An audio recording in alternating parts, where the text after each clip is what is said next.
He has a 1-1 count. That one's struck high. Left side. That one's going.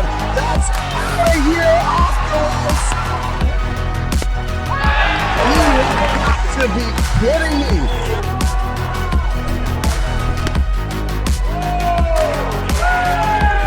Fireworks. Here you go.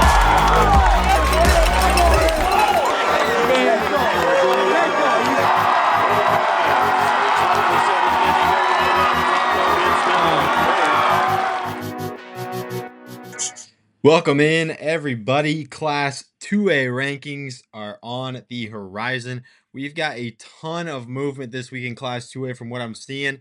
Looks like 14 of the 16 spots are seeing a different team by their name. So be sure to tune in, share this with a friend, share this with a coach, a parent, whoever it may be that loves Class 2A baseball. We want them to catch this video. I want to be able to touch as many of these people as possible. I know we're only in certain programs, I guess you could say. So be sure to share this video and help us, spread the word across the entire state of Iowa, because 2A baseball is at an all-time high. There are so many good storylines and teams to follow here. So let's get right into it, though.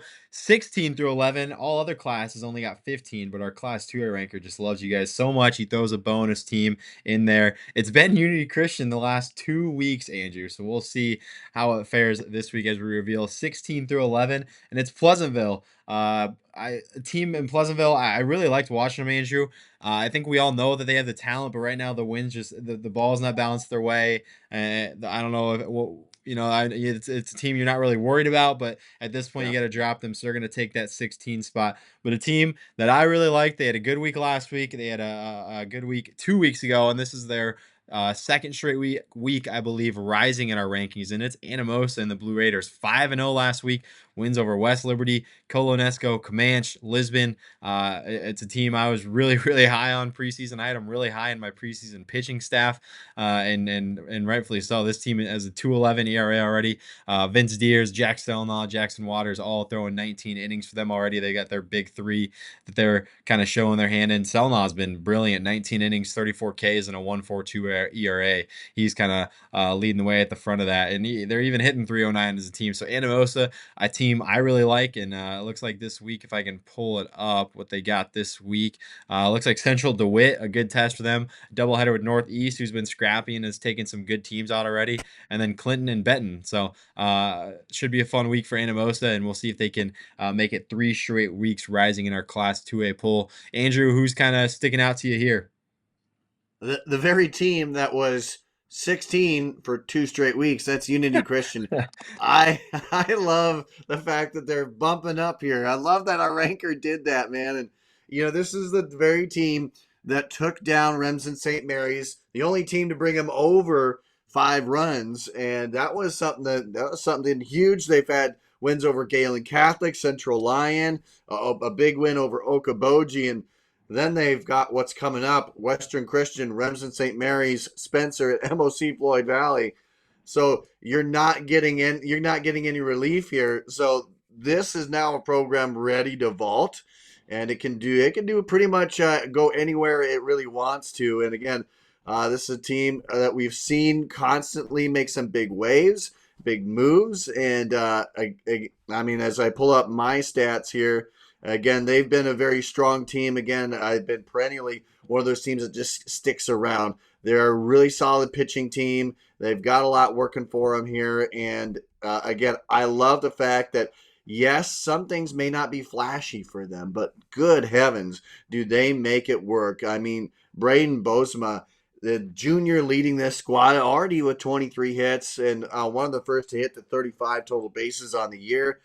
His brother, again, what I love about high school ball is you get the Bash brothers of a lot of different schools. The Bosma brothers here, as Dylan also right behind that, 26 total bases as well. But, looking at their strikeout totals, man, 2 guys already with double-digit or 20 strikeouts there, Emmelkamp and Bosma, Wearing as well. He has got 19, so ultimately, you look down the line, and they have all but 3 pitchers in their pitching staff with 10 or, 15 or more strikeouts. So, yeah, they've got a lot going. I think that they're well on the rise. Their schedule will match it here, and I think they're going to go nowhere but up.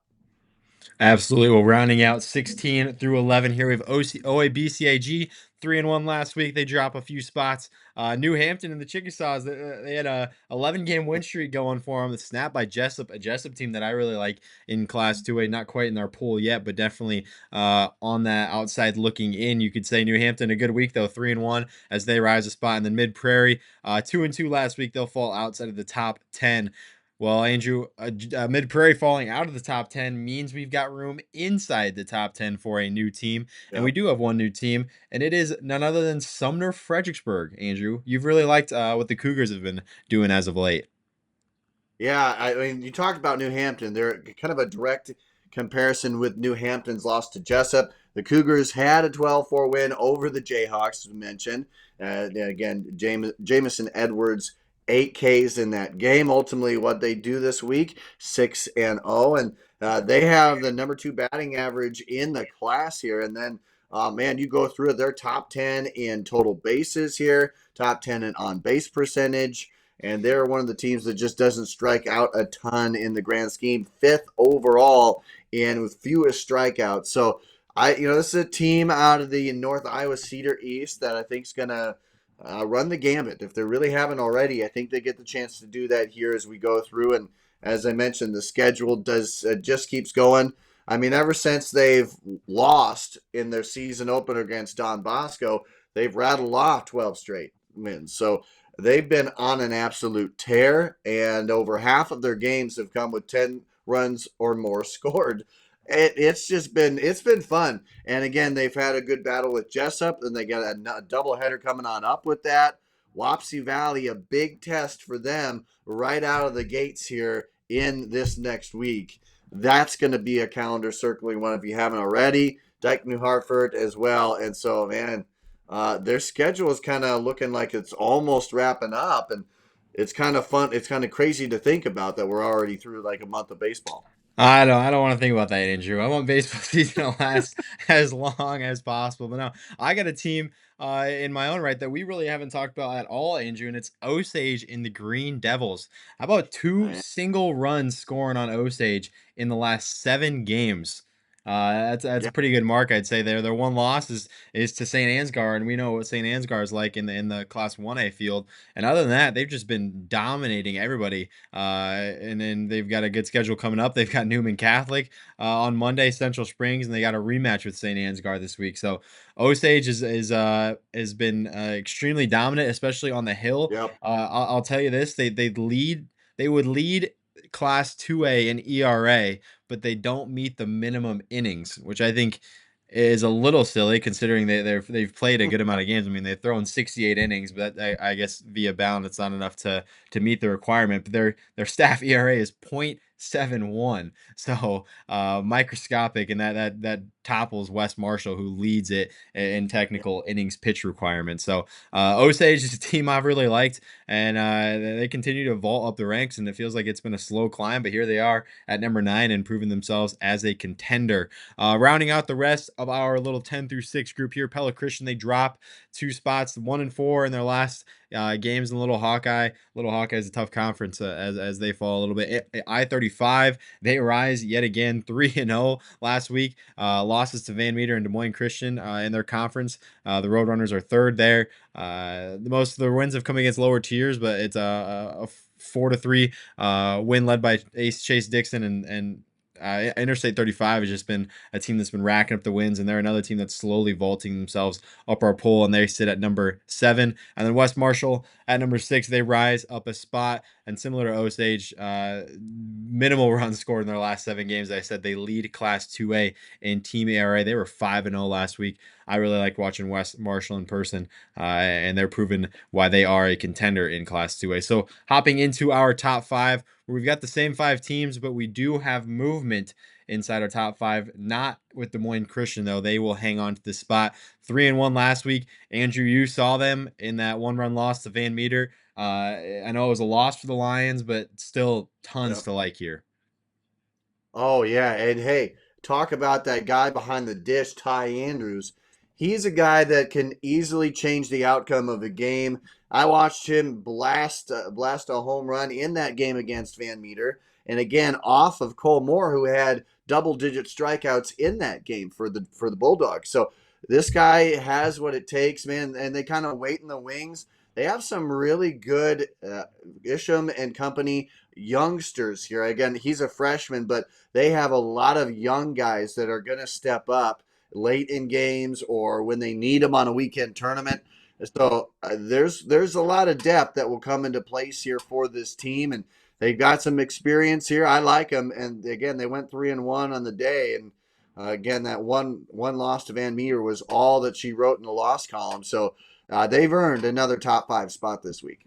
Absolutely. Well, speaking of a team picking up their first loss on the season, Andrew, number 4. This one caught me off guard. I'm not gonna lie. Yeah. Underwood losing to IKM Manning 12-2.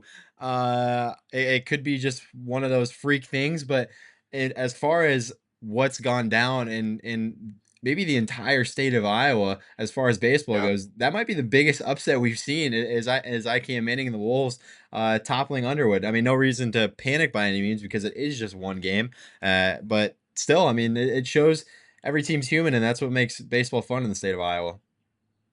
Yeah, and again, you never know where things are at. I mean, certainly, maybe you're getting it to a point where, hey, you've kind of run the gambit on your depth, and things are kind of, guys are just kind of at their max, running out a little bit. But and again, there's nothing to worry about here. I mean, by looking at it, just 3 of their games so far have they scored under 16 runs.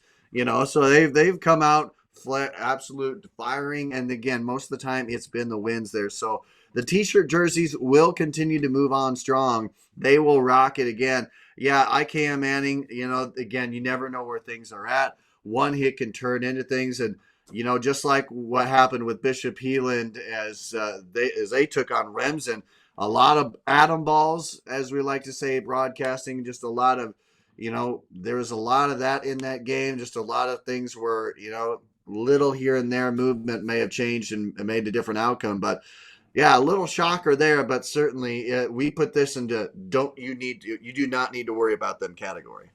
Absolutely. There's no doubt about that. Well, for now, the time being anyways, Underwood falling opens up some spots ahead of them for some new teams, and specifically at number 3, the Midgets of Esterville Lincoln Central. They fell, looks like, to Algona 13-0 on the 6th. Besides that, wins over Central Lyon and Spencer last week. Esterville Lincoln Central, the pitching staff looks solid. They look like they got their horses at the top of that rotation ready to roll in Preston Crease and Owen Larson. Larson's been fantastic, and Crease has as well. I mean, 124 staff strikeouts through 85 innings, and those two guys are popping in 38 and 36 of them. So ELC in Class 2A, this team is back, and they're ready to compete for a state title, Andrew. Yeah, 7 of their games they've held teams to under 2 runs or less. They've been there. Again, taking down Spencer, previously top 15 ranked in 3A. That was big. I mean, Bishop Garrigan, Western Christian, they've had some wins, including the team we just talked about here in Unity Christian not too long ago. So yeah, I mean, this team is for real. They're gonna make a lot of waves here. They've got Algona, Spirit Lake, Forest City, and Storm Lake, so they've got to run through a gauntlet here. But man, I will say too, Hess-Limburg Field, fantastic venue here. Gotta love that. So always a great place to play. If you get the chance, I urge everyone to get out there. But this team looking to go to 3-peat here. Hopping up to number 2 in Class 2A, reaping the benefits of Underwood dropping is Beckman Catholic. Just 2 games last week, which I feel like is pretty rare for Beckman Catholic. I feel like that team is playing almost every night during the summer, but it was a doubleheader sweep over Macokota.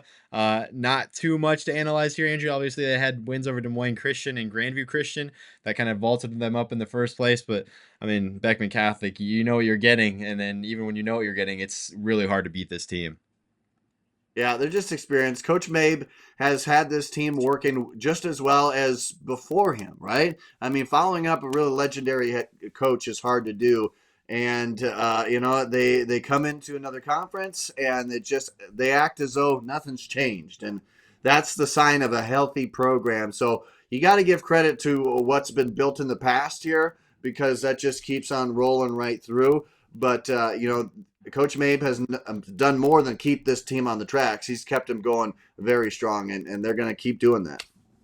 Absolutely. Well, number one and not changing this week is Van Meter, 5-0 last week. Andrew, you saw them in person. Went over to Des Moines Christian. Cole Moore looked exceptional. Why is Van Meter number one right now in Class 2A? Even though you're not even the ranker, why are they? I would say for a multitude of reasons. One, they have the best time of going out there and using so few pitchers, right? Against Des Moines Christian, just two pitchers used. And you go out there and man, if you just use two pitchers per game, you're going to have a lot of fresh depth, guys that don't have to worry about that pitch count. They don't have to worry about arm tiredness. I mean, they come out and they lead the class in strikeouts right now. And on top of that, they will get on base and a quick stolen base at that. They'll get on there. They have power. They have pop. They are not afraid to also kind of dip into that bunt. I saw them bunt several times in that game against Des Moines Christian, and they're not afraid to do that as well. So they will find the ways. They make you throw them strikes. And unfortunately for a lot of teams, Van Meter just has too many guys, 1 through 9, that will poke it in for at least a double. And so and they're relentless. They're one of the best teams in terms of striking up runs in the first 3 innings. So you look at most of their games, almost every team is behind and considerably through the first 3 innings. And that's for me how they win. And again, on the back end, they don't use very many pitchers. So they have a lot of fresh arms to deal at you every week. Absolutely. Well, a big week for them coming up. Another large slate. Pleasantville, I-35, which you might want to circle. Could be fun there. Woodward Granger in a doubleheader, and then Sadell at 10 a.m. on the 15th in the Jim Gebhardt tournament. So Van Meter, another big week coming up. That Jim Gebhardt tournament looks like a good one. Grandview Christian, Sadell, Underwood, and Van Meter. I might have to stop down over at Sadell High School on the 15th. But 2A fans, we appreciate you for tuning in. Be sure to drop a like, drop a comment. What do you agree? Disagree? We know there's a million ways you could slot these teams, but we appreciate you for tuning in and supporting IA Baseball. Go check out the other episodes. Class 2A fans, we'll catch you next Monday.